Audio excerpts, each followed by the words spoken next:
Hola. Bueno, bienvenidos. Este es nuestro podcast, se llama Psicología Oscura. En el capítulo de hoy, Mentes Controladas, hablaremos de investigaciones poco éticas. Hoy estamos acá con distintos invitados Con Vicenta, Sofía Alegre. Y Matías. y la que presenta Constanza Ramos. Así que, bueno, empecemos. Bueno, antes que nada tenemos que hacer una definición justamente sobre qué es la ética en la investigación psicológica. Y hay que hacer un desliz inmediato que es en cuanto a qué es la ética en la psicología.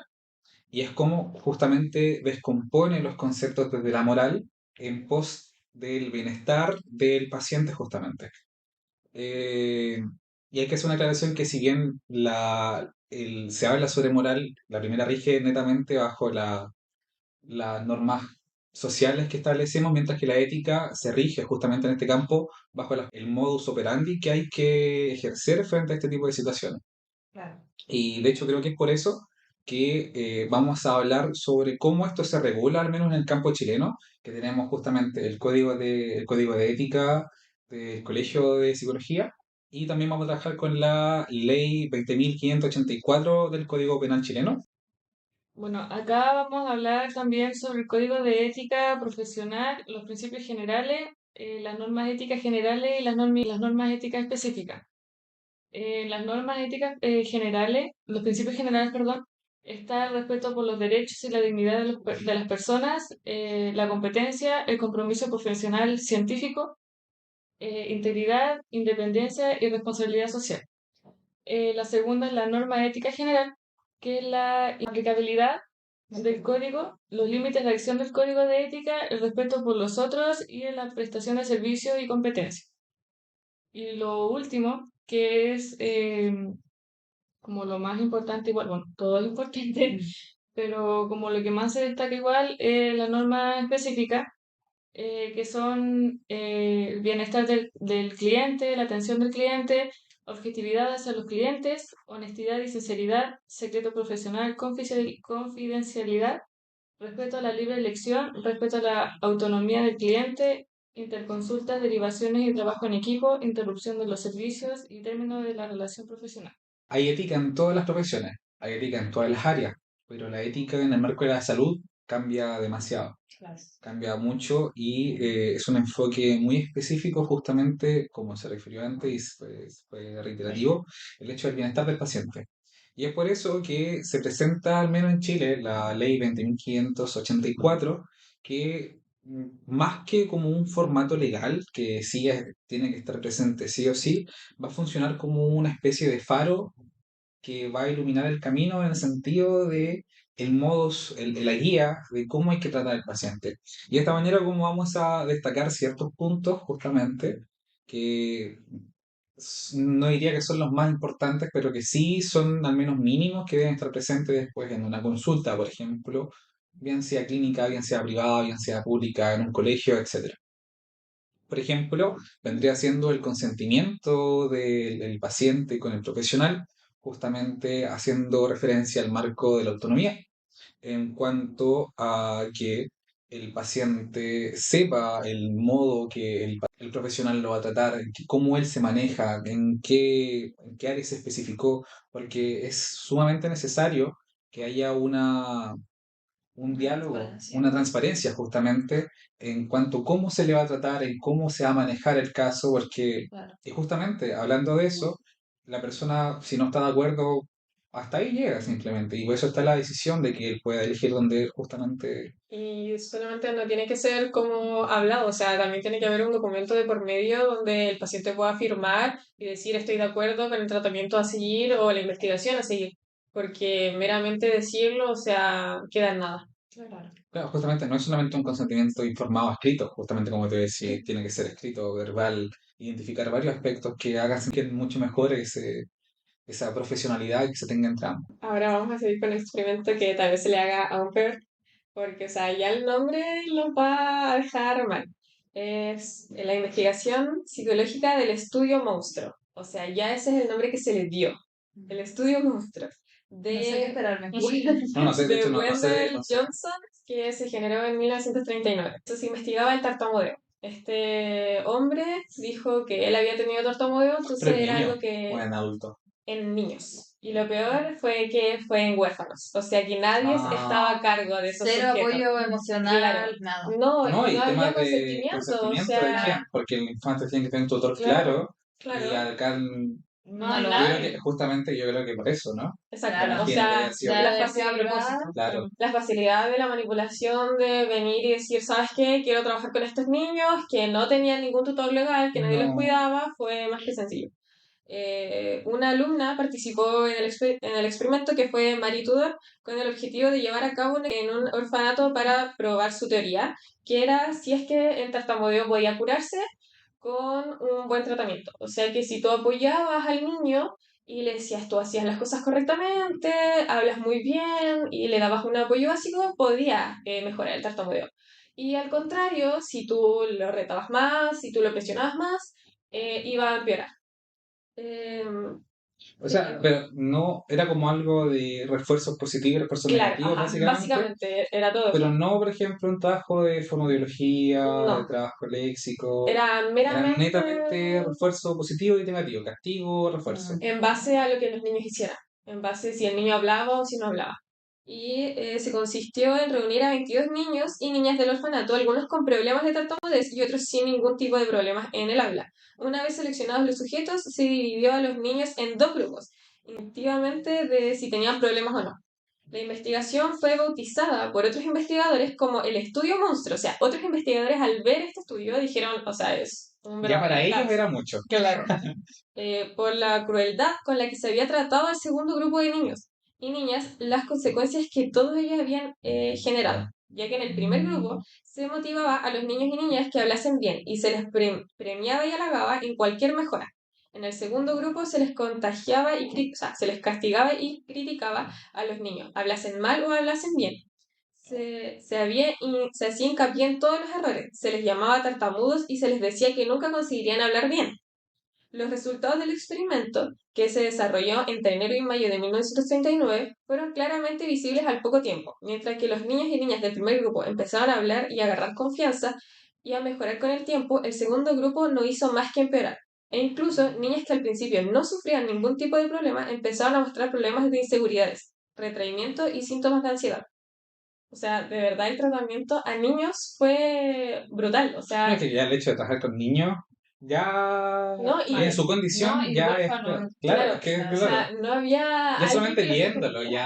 ya era malo. Ya después la práctica, No había nadie que los defendiera, nadie que no. dijera esto está bien, esto está mal. O sea, prestaron niños como que fueran ratas de No, laboratorio. porque Ante estos resultados, la alumna del doctor, Mary Tudor, decidió abandonar la investigación y a Johnson, por miedo a que se le relacionara con los estudios con los que los nazis estaban haciendo, o sea, en la época, claro, el miedo fue, no, me puede relacionar con claro, los no por los nazis, por chicos, eso los voy claro, a dejar, o Claro. sea, claro, claro. jamás No tenía fue, miedo a que No, no, no como por los, no, repercusiones no por los legales niños, como no, por lo sí, que él claro, estaba es por haciendo. ella. no fue, Claro. estoy haciendo un pésimo trabajo No, que puede marcar y traumar gente, De no, por vida fue, no. me puede relacionar con los nazis. claro.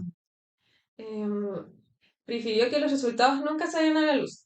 Años más tarde, las notas de Mary Tudor, escritas en papeles guardados en un cajón olvidado, sacaron a la luz las verdades del experimento y los resultados fueron publicados. La investigación fue bautizada por otros investigadores como el estudio monstruo, por la crueldad con la que se había tratado al segundo grupo de niños y niñas, las consecuencias que todos ellos habían creado. Los niños y niñas del estudio aún presentan algunas secuelas del estudio siendo adultos.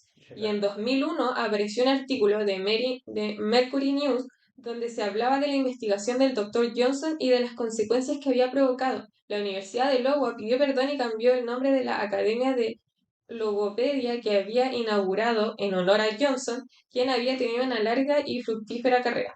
O sea, la vergüenza que tuvo la misma universidad que Es le que dio él no pie. tuvo ninguna consecuencia.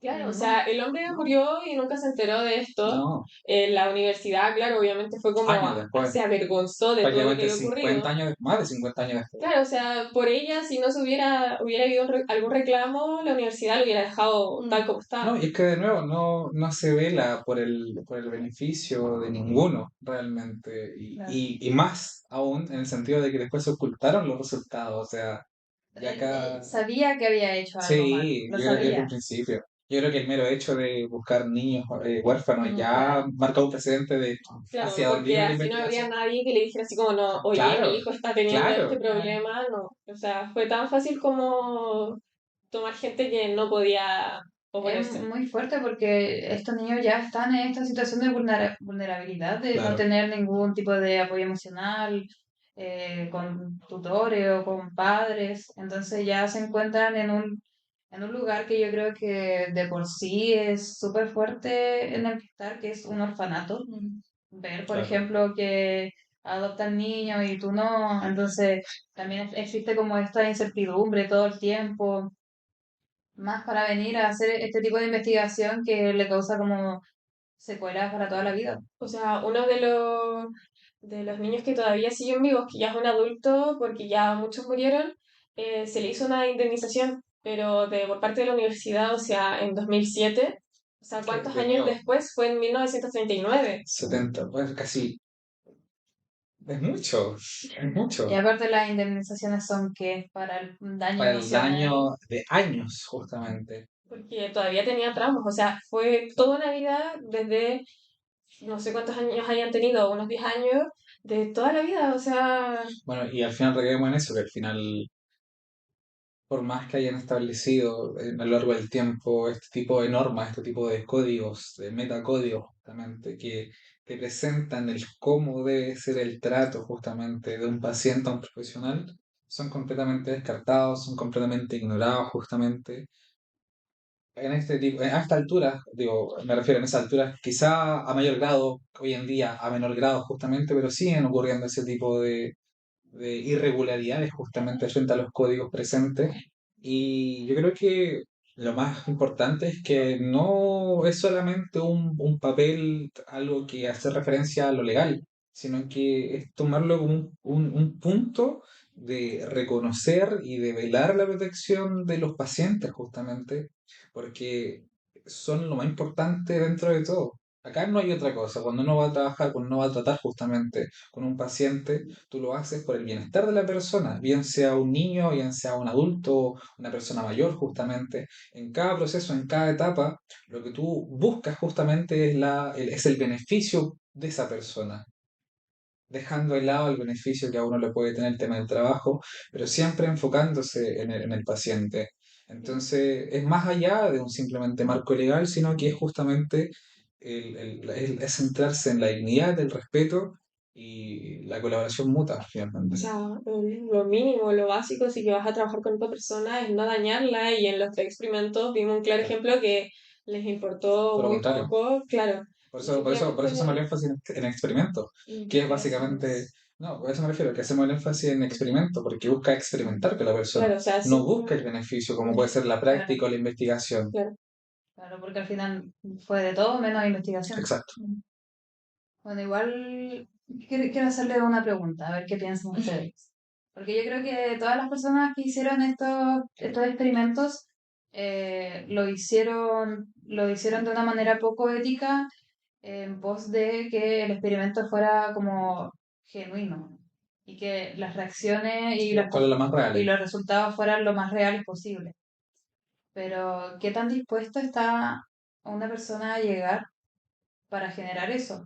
Porque, por ejemplo, en el de Milgram, eh, los gritos eran actuados, pero tenían que decirle a la persona que le daba las descargas eléctricas que no lo eran, porque si no se caía un poco el experimento y la reacción de esa persona.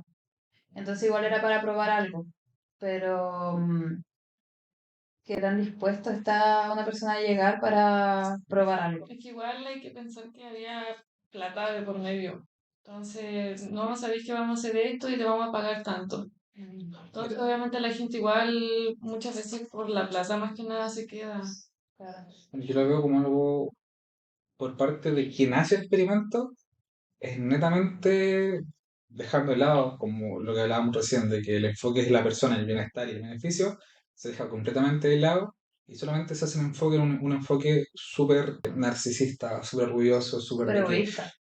súper egoísta, yo voy a hacer este experimento y van a ver lo que yo soy capaz de lograr y de demostrar y se hace netamente por el beneficio propio, no el mutuo, justamente, que es Claro. justamente el enfoque que se debe lograr. Podemos verlo en el experimento monstruo. O sea, Johnson, él quería mostrar la cura para el tartamudeo. O sea, yo vengo a presentarles que el tartamudeo se puede curar Claro, apoyando a los niños. Y que si tratan a los niños como fueran no importa, basura, son van a sujetos de empeorar. prueba. Claro. O sea, Igual particularmente en ese experimento yo creo que partió o que hay una influencia muy marcada sobre como el resentimiento que tenía Johnson, porque Johnson también fue tartamudo. claro, en su niñez fue tartamudo y por eso quería investigar si es que había cura o no. Como para que lo que él había vivido en su niñez alguien más pudiera, si experimentaba, pudiera curarlo.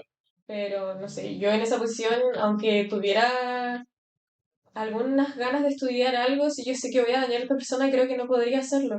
Claro. Sabiendo que voy a dañar de tal manera a otra persona y que la voy a utilizar como si fuera una rata de laboratorio. O sea, si ya me da lástima trabajar con animales y con que no pueden decir no, o sea, con Claro. alguien que manipularlo para que me diga que sí es aún peor. Yo de partida jamás podría estar en alguna investigación con animales, menos con personas. Yo encuentro que justamente, al menos con los animales, es mucho más complejo porque no tienen forma de decir sí o No no, tienen voz. no tienen voz.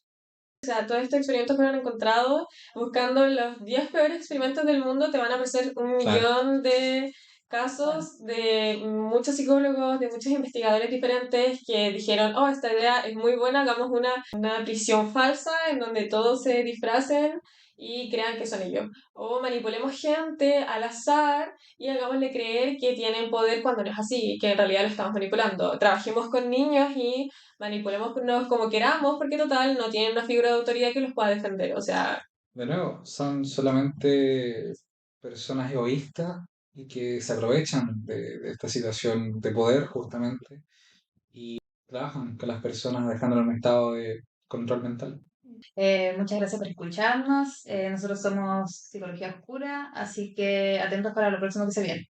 chao. Chao.